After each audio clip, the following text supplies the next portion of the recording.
গেছে গা, তারা কোন দিকে গেছে গা, কত খবর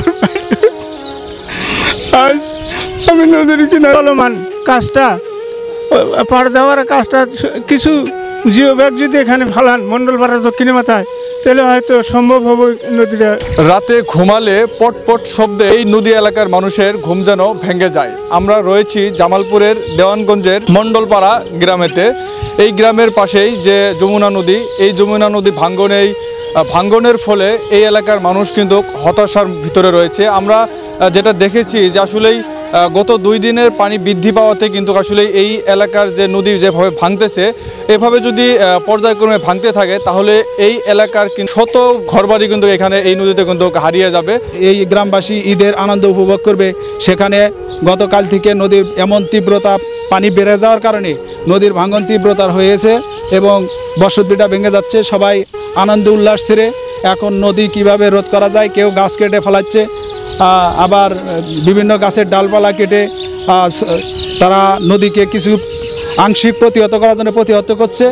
তে যমুনা নদীর ভাঙন যেভাবে শুরু হয়েছে, অতি দ্রুত যদি 2-1 দিনের ভিতরে যদি ব্যবস্থা না নেওয়া হয়, এই গ্রাম থেকে প্রায় 400 থেকে 500 ঘর এখান থেকে বিলীন হয়ে যাবে।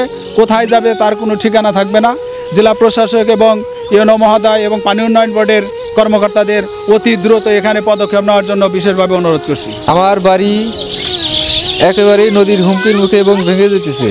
অতি দ্রুত আপনারা সদয় দৃষ্টি দিবেন এবং আমাদের রক্ষার জন্য চেষ্টা করবেন। যমুনা নদীর এই তীব্র নদী ভাঙ্গন যে পরিমাণ দেখতে পাচ্ছি, 2 দিন পরে ঈদ, আসলে এই নদী ভাঙ্গন রোধ যদি আটকানো না যায়, এখানে কয়েকটি বসত বাড়ি দ্রুত বিলীন হয়ে যাবে। এই পানি উন্নয়ন কর্মকর্তা এবং ইউনো মহোদয়, জেলা প্রশাসক মহোদয় এলাকার মানুষের জন্য যাতে প্রাথমিকভাবে একটা ব্যবস্থা করে, না হলে এলাকার নদী ভাঙ্গন আটকানো সম্ভব হবে না। এই গ্রামে 400 থেকে 500 ঘর মানুষ ছিল, যারা নদীর গর্ভে অনেকেই বিলীন হয়ে বিভিন্ন জায়গায় চলে গেছে। এখনও আমরা প্রায় 250 থেকে 300 ঘর মানুষ এই নদীর কিনারায় বসবাস করে আসতেছি দীর্ঘদিন যাবৎ। আমরা একজন 2বার 3বার করে বাড়ি ভেঙে বাড়ি নদীর পাড়েই আবার বাড়ি স্থাপন করেছি। এখন যমুনা নদীর পানি গত 3 দিনে বৃদ্ধি পাওয়ার কারণে নদী ভাঙ্গন প্রচুর পরিমাণ চাপে।